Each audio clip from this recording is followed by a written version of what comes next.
Sejam todos bem-vindos ao nosso Evangelho no Lar da Casa Virtual Luz Espírita. Com o auxílio e proteção dos benfeitores da Colônia Espírita Maria de Nazaré, o nosso grupo, em nome de toda a Cavile, agradece por nos receberem em seus lares. A nossa equipe está composta pelos nossos irmãos Ney, com a prece inicial, Elisete, com a leitura do capítulo de hoje do livro Caminho, Verdade e Vida, a presença de nossa irmã Rita e por mim, Cris, fazendo os comentários.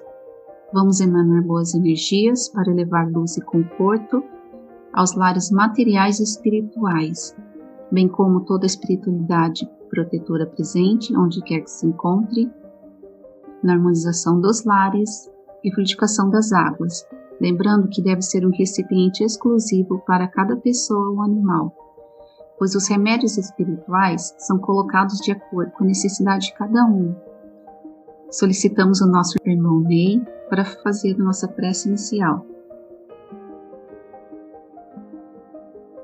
Vamos nos acalmando, vamos elevando os nossos pensamentos, a nossa sintonia com a espiritualidade amiga, que ampara todo o nosso trabalho. Alimentados inicialmente por essa energia amorosa e edificante, e por todas essas vibrações harmoniosas, elevemos os nossos pensamentos, os nossos melhores sentimentos até Deus, nosso Pai, Jesus Cristo, nosso Mestre e Senhor. A nossa gratidão, nosso louvor pela bendita oportunidade de estarmos aqui reunidos em Teu Santo Nome, a fim de solver o alimento que agradece e educa o nosso espírito nessa jornada. A nossa gratidão aos bons espíritos que amparam esse estudo e que militam em nome do amor. Rogamos pelos dirigentes e pelos seus familiares, e por todos os servidores. Pedimos então, Senhor, amparo e inspiração para todos nós que iremos desenvolver essa atividade. E que a explanação de cada um e esclarecimento consiga atingir a cada um de nós. Senhor, estamos agraciados e abençoados por esse Evangelho, Pai, que educa o nosso espírito. Gratidão, Senhor, que assim seja. Vamos à leitura do capítulo 135, do Caminho, Verdade e Vida, de Emmanuel. O ouro intransferível. Aconselho-te que de mim compres ouro provado no fogo, para que te enriqueças. Apocalipse, capítulo 3, versículo 18. Sempre vulgares as aquisições de custo fácil. Nada difícil ao homem comum perseguir a possibilidades financeiras, aliciar interesses mesquinhos e inventar 1000 recursos para atingir os fins inferiores. Entretanto, os que adotam semelhante norma desconhecem o caráter sagrado do mais humilde patrimônio que lhes vai às mãos, abusando da posse para sentirem-se depois mais empobrecidos que nunca. A recomendação divina é suficientemente clara. Para que um homem se enriqueça, deve adquirir o ouro provado no fogo. Fortuna essa que procede das mãos generosas do Altíssimo. Somente essa riqueza espiritual, adquirida nas situações de trabalho árduo, de profunda compreensão, de vitória sobre si mesmo, de esforço incessante, conferirá ao espírito a posição da ascendência legítima, de bem-estar permanente, além das transformações impostas pelo sepulcro, e apenas levará a efeito tão elevada conquista após entregar-se totalmente ao Pai, para a grandeza do divino serviço. o homem, mobilizado pelo homem, poderá, sem dúvida, receber volumosos salários. Convenhamos, porém, que esses bens se transformam, sempre ou algum dia serão transferidos ao outrem pelo detentor provisório. No entanto, quando o trabalhador gasta suas possibilidades nos trabalhos do bem, com o esquecimento do egoísmo desinteressado de si próprio, colocando acima dos caprichos da personalidade os objetivos da obra de Deus, lutando, amando, sofrendo e entregando-se a Ele, adquire indiscutível o ouro eterno, intransferível. Esse texto fazendo uma reflexão, colocando assim nossa atualidade. O material está muito presente em nossas vidas. Trabalhamos muito para ter dinheiro para as nossas necessidades básicas, mas geralmente queremos mais do que precisamos.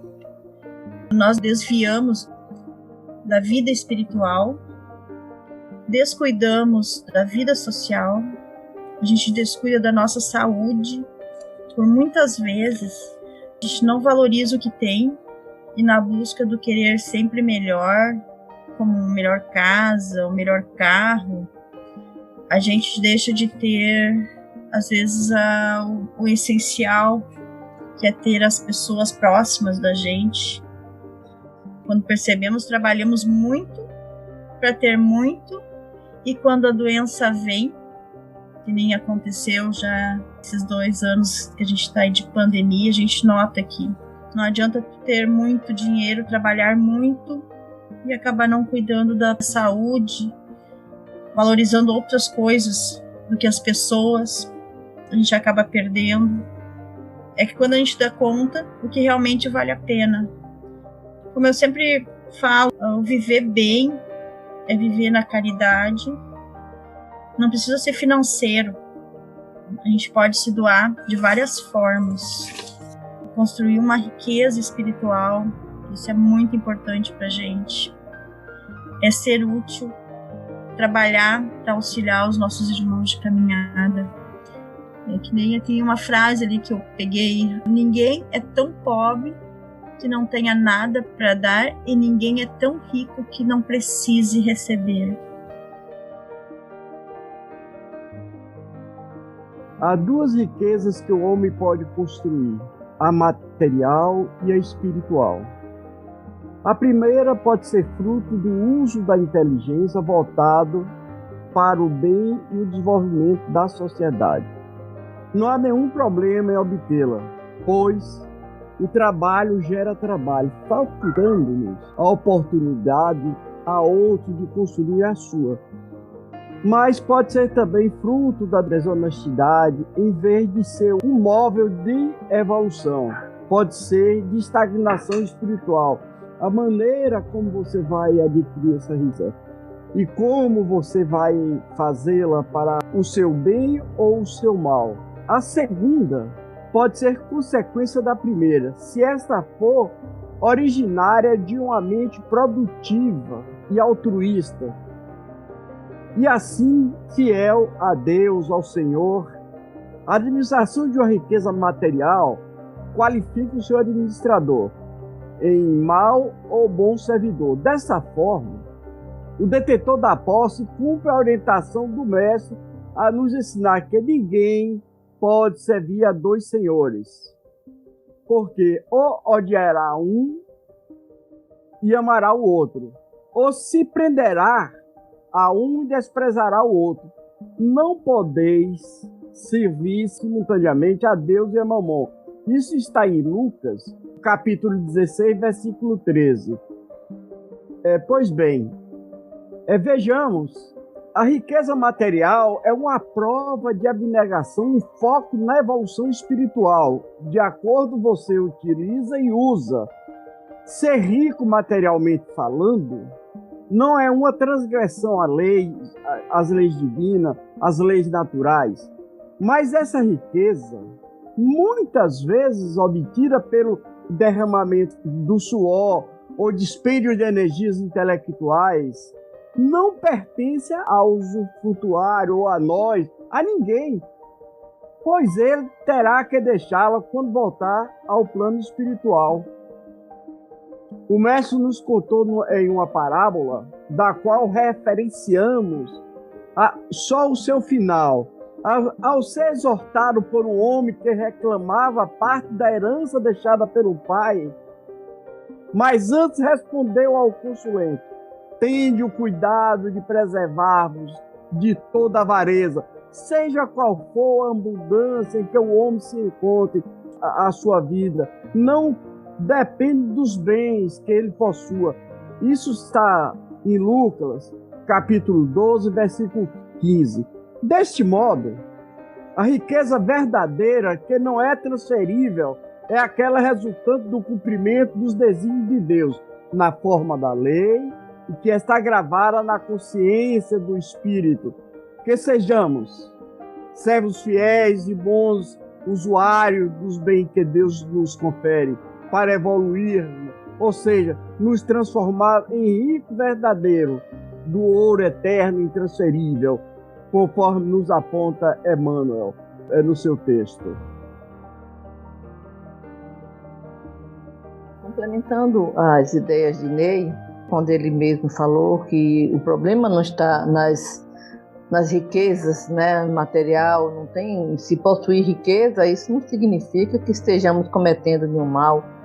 O problema todo está no apego a essas riquezas, porque eu já li em certas até literatura espírita, que muitas vezes aquela pessoa nasce com aquele potencial de atrair riqueza, não para ela ficar cada dia mais rica, mas para que ela tenha o poder de distribuir, né, com aqueles mais necessitados.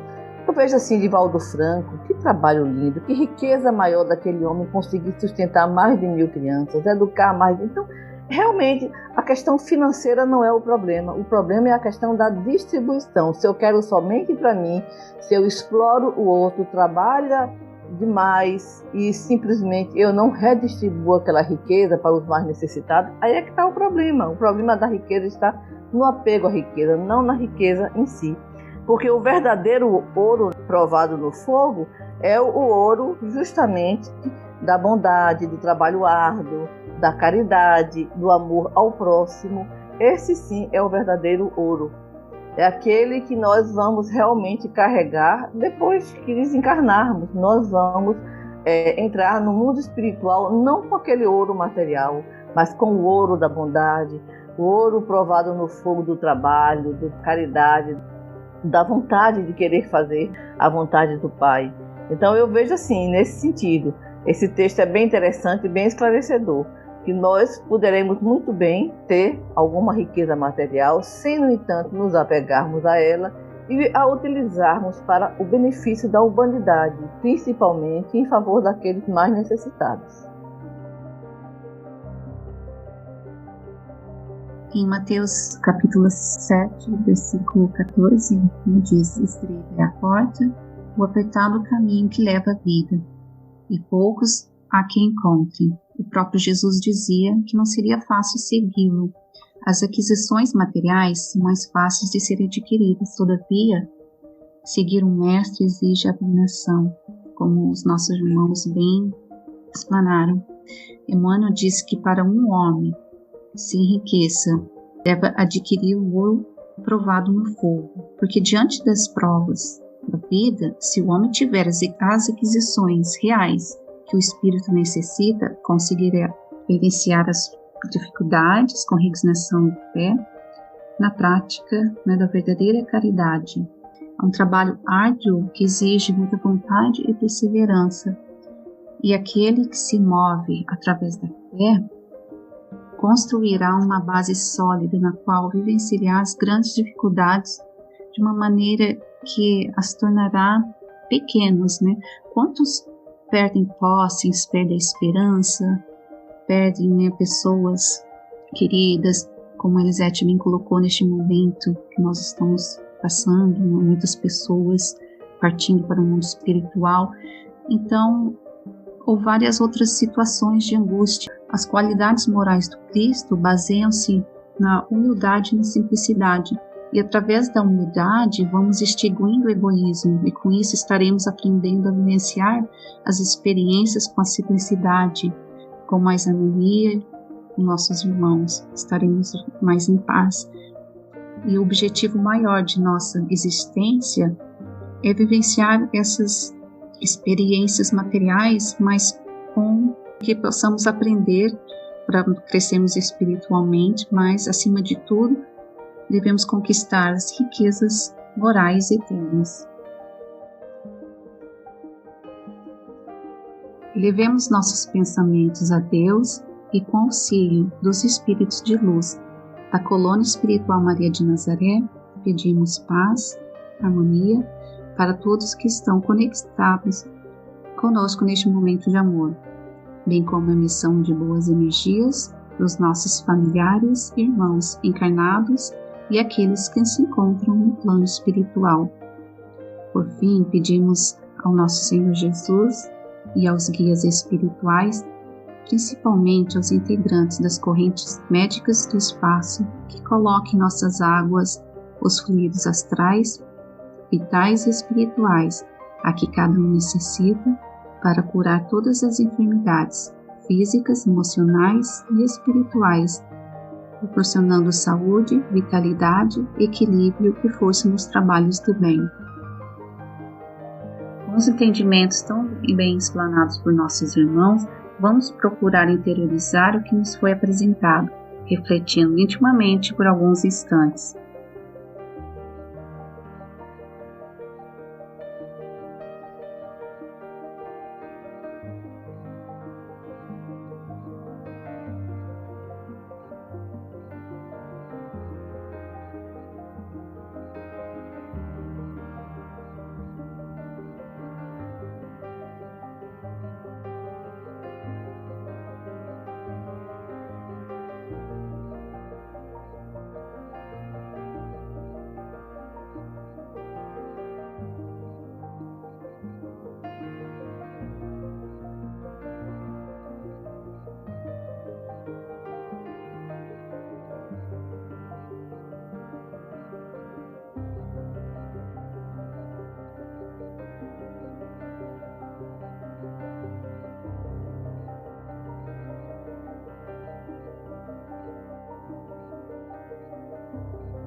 Sendo assim, solicitamos a nossa irmã Rita para conduzir a prece final.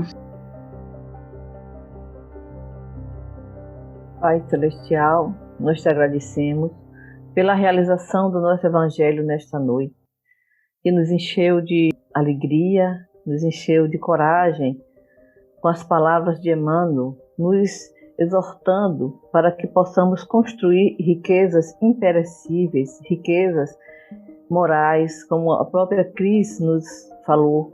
Precisamos realmente construir e buscar o ouro da verdade, do trabalho, da caridade, do amor ao próximo.